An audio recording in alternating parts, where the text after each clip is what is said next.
Hi friends, welcome back to our channel. మరో కోణం. ఈరోజు క్రికెటర్ స్మృతి మందన్న గారి వివాహం రద్దవడానికి గల కారణాలు మనం ఈ వీడియోలో అయితే తెలుసుకుందాం. క్రికెటర్ స్మృతి మందన్న తన చిన్ననాటి స్నేహితుడైన పలాష్ ముచ్చల్తో గత కొంతకాలంగా ప్రేమలో ఉన్నారని అందరికీ తెలిసిన విషయమే.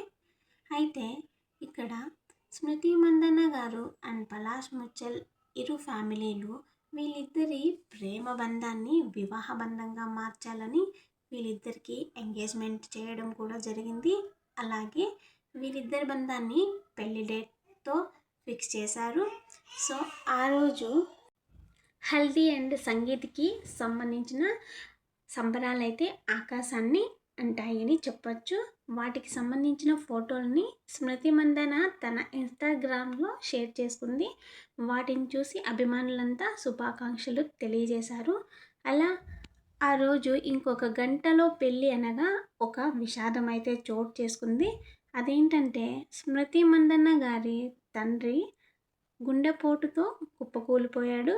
అందువల్ల తన పెళ్ళి క్యాన్సిల్ వాయిదా పడింది అనే వార్త అయితే బయటకు వచ్చింది.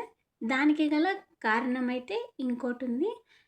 పలాష్ ముచ్చల్కి తన కొరియోగ్రాఫర్కి అఫైర్ ఉందని ఈ వార్త బయటికి రావడంతోనే స్మృతి మందన్న తండ్రికి గుండెపోటు వచ్చిందని, ఇది ఏంటని నిలదీస్తే పలాష్ కూడా ఏడ్ చేసి ఎవరికి చెప్పొద్దని బ్రతిమాలాడని తెలుస్తుంది.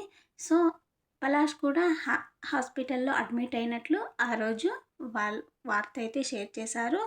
సో దీనికి గల కారణాలు అయితే మనం చూసుకున్నట్లయితే ఈరోజు స్మృతి మందన తన పెళ్ళి రద్దయిందని అధికారికంగా అయితే వెల్లడించింది. సో స్మృతి మందనకు ఒక విధంగా మంచి జరిగిందని చెప్పుకోవాలి.